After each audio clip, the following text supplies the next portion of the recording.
እኔ እሱን ልጅ አይን እያየ አታገኝም። አረማዬ የከተማ ተስማምቶሻል። ጫኔ እኮ ይፈልግሻል ብሎ የታደር አጎትሽ አይኗን ካላየሁ ሲለኝ እኮ ነው ያስጠራሁሽ። ሏን አልሰማችን አበባ ተደስታ ልቧን ሴት ሞልቶታል። እሷን እባክህ። ሰላም ጤና ይስጥልኝ ውድ የቻናሌ ተከታታዮች፣ በዓለም ዙሪያ ያላችሁ ፍቅር፣ ሰላም፣ አንድነት ለእናንተ ተመኘው። ለዚህ ቻናል አዲስ ከሆናችሁ ቻናሉን ሰብስክራይብ ያደረጋችሁ ቤተሰብ ሆኑ፣ እኔንም አበረታቱኝ። ቪዲዮን ደግሞ ላይክ እና ሼር አድርጉት። ሰራተኛዋ አደይ ድራማ ብዙ ቁም ነገር ሁላችንም በጉጉት የምንጠብቀውና ብዙ ትምህርት የምንወስድበት ነው።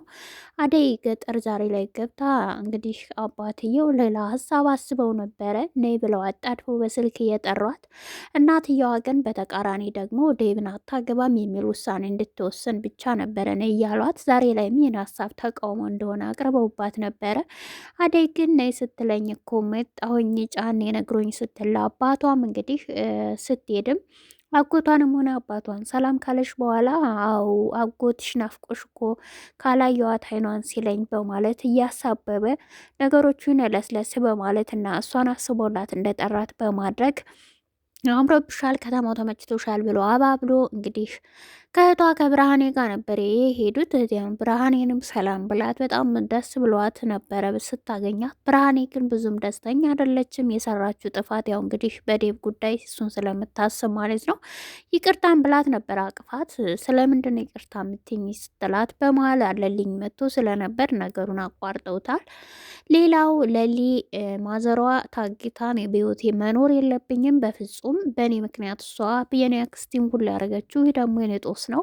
እኔ የለመድኩት ያደግኩበት ህይወቴ ነው። እኔው ራሴ እያዛለሁ እንጂ ማዘሯ በእኔ ምክንያት በዛ ስቃይ ውስጥ ልትቆይ አይገባም። ስለዚህ ምርጫ ላይ ልታስቀምጠን አይገባም። እናትህን ምረጥ በማለት ባቡሬን እየተቆጣችሁ ነው። ባቡሬ ደግሞ አንቺን ለህይወት የምታስፈልጊ ሰው ነሽ፣ ሁለታችሁም ታስፈልጉኛላችሁ። ነገር ግን ደግሞ አንቺን አሳልፌ ያልሰጠውም፣ በዛ ላይ ታማሚ ነሽ፣ ራሽን መንከባከብ አለብሽ። እናቴን ደግሞ እንደምን ብዬ አወጣታለሁ እያለ ነው።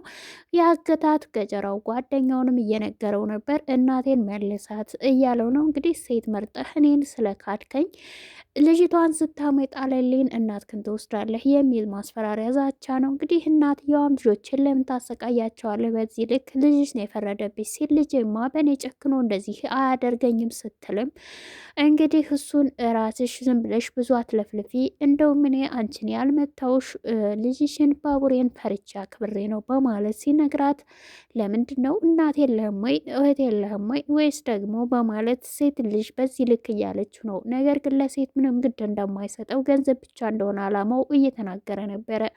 ታዲያ ቢሆንም ልጆቼን አታስጨንቃተው፣ ከኔ የምትፈልገው ነገር ካለ ሲል፣ ከአንቺ ደግሞ ምን ይፈለጋል ለሊንግ አልሰጠኝ አትወጫትም እያላት ነው። ጨለማ ክፍል አግቶ በጣም ደንግጣለች። ሆኖም ግን ደግሞ አሁን ላይ የት እንዳለች በደንብ ነቅታለች። ተኝታም ነበረ እንግዲህ ውሃ ደፍቶባት ስለነበር ተነስታለች ማለት ነው። አደይ እንግዲህ ገጠር ከገባሽ በኋላ እናቷንና እህቷን ምንድነው ዝምታችሁ? ለምንድነው በዚህ ልክ እንደ ድሮ አይደላችሁ እያለች ስትጠይቅ የመጣሁት ያስጣደፍችን ጉዳይስ ንገሪ ስትል እንግዲህ ዴቭ ሽማግሌ ሊያስልክ እንደሆነ ቀድሜ ባለመንገድ ይቅርታ ብላ የልጅነት እንግዲህ ጥፋተኛ ራሷን በማስመሰል ስትነግራት፣ እናትየዋ ግን በፍጹም ያን ልጅ ልታገቢ አትችም በማለት ምክንያቱ ምንድን ነው ለምን ስትልም ጠይቃ ነበር። ነገር ግን ነገርሽኝም አልነገርሽኝም ነገሮች አሁን ላይ ቀየሩም በማለት እናቷ ውሳኔዋን እያሳወቀቻት ነው። አደይ ከፍቷታል።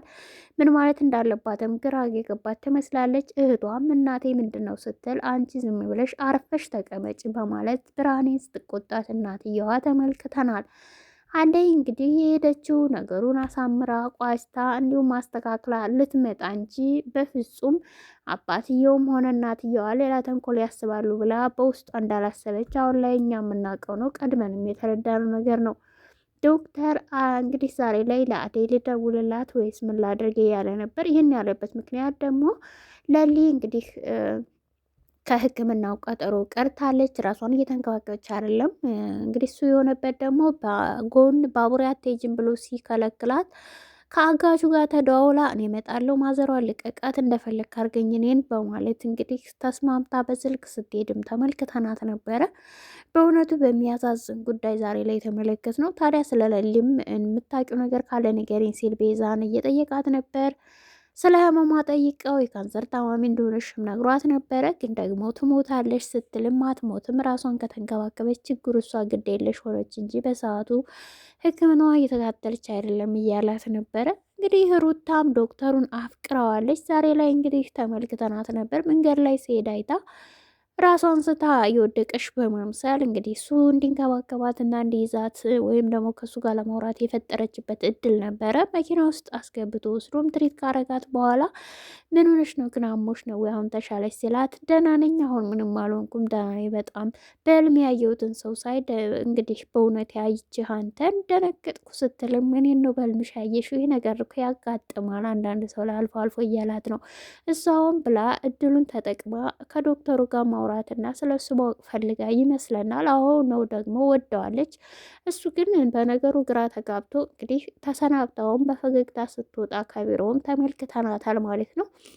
ልጅቷ ምን ሆናለች ሲልም ነበረ እንግዲህ ዶክተር ማለት ነው። የሌሊት ደግሞ መጥፋታም ሁላቸውንም ግራ ጋብቷቸዋል። የት ሄደች የሚል ጥያቄም ተነስቷል። የቤዛ ወንድምም እውነቱን አልናገርም እኔ ሰው ደውሎልኝ የመጣው ማዘሯ ስለምትለው ጉዳይ አላቅም በማለት ሸምጥጧል። እንግዲህ እነሱም አልተፋቱትም ይዘውታል ማለት ነው። ቤዛ ደግሞ ዛሬ ላይ ፍቅርን እንግዲህ ፍቅርም እሱን ፍለጋ ወጥታ ሸኘኝ ብላ ከመሀል መንገድ እንግዲህ አሸናፊን ተመለስ በማለት ብቻዋን ስትንከራተት እሱም ሲከታተላት እስከ ግማሽ መንገድ እንግዲህ አበበን ሲያገኝ ተመልሷል አሹ ማለት ነው። ፍቅር ግን የተመለከትናት አሁን ላይ ራሱ ወደዋለች ዳኒን ብለን ነው የምናስብ። ዛሬ ደግሞ የት ሄዶ ነው እያለች በየመንገዱ አይና ሲንከራተት ቤዛን አግኝታት ነበር። ቤዛ እንግዲህ ከኔ ጋር የሆነ ስራ አለ መስራት ከፈለግሽ ነው በአጭር ጊዜ ውስጥ ከእናትሽ ወጥተሽ ራሽን ችለሽ የምትችይበት ገንዘብ በቂ ገንዘብ ያስገኛል እሺ ካልሽ በማለት እንግዲህ ያን ህገ ወጥ መድኃኒት እያስገቡ ከዶክተሩ ደግሞ ኦሪጂናል መድኃኒቶቹን ከፋርማሲ ወስደው ሊሸጡ ከወንድሟ ጋር ስለተባባሉ ዛሬ ላይ ፍቅርን አብራቸው እንድተባበር ይሄን ሊያደርጉ ፈልገዋል። ጊዜ ከሌለች ደግሞ ብዙ የሚፈልጉ ሰዎች አሉ ብላ እንግዲህ አስፈራርታት ነው ሄደችው። ምን አይነት ስራ ቢሆን ነው ስትልም ተመልክተናት ነበረ ፍቅርም ማለት ነው። እንግዲህ አጋቹ ደግሞ አሁን ላይ ለሊን ሊቀበላት እንግዲህ እሷም ስልክ እየደወለች እየሄደች ነበረ ወደ ማዘሯ ወዳለችበት ማለት ነው። ሁላቸውንም የእሷ አለመኖር ግራ ቢያጋባቸውም እሷ ግን ፈጣሪ እርዳኝ እንግዲህ በማለት ራሷን እያዞራት ነበር። ህመሟ ተነስቶባታል። በመሀል መንገድ ላይ ማዘሯን ልድረስላት እባክህ እርዳኝ አምላኬ እያለችም እየተራመደች እያለ መሀል መንገድ ላይ አልቻለችም። ራሷን መቆጣጠር ወድቃለች። ምክንያቱም መድኃኒቱንም አልወሰደችም በሰዓቷ። በዛ ላይ በጣም ተጨንቃለች በሁሉም ነገር። ራሷን ስታ ወድቃ ተመልክተናታል። ታዲያ ማዘሯን ያገታት ጎረምሳም እንግዲህ ሲመጣ ተመልክተነዋል። ለሊን እንግዲህ ከወደቀችበት እያገላበጣት አይተናል። ሊወስዳት ይሆን ወይስ ትቷት ይሄድ ይሆን ወይስ ደግሞ ሰው ይደርስባቸው ይሆን? ከወዲሁ ለመገመት እንግዲህ እናንተንም ኮሜንት አስተያየት ጻፉ። ላይክ፣ ሰብስክራይብ፣ ሸር ያደረጋችሁ ቤተሰብ ሆኖ አመሰግናለሁ።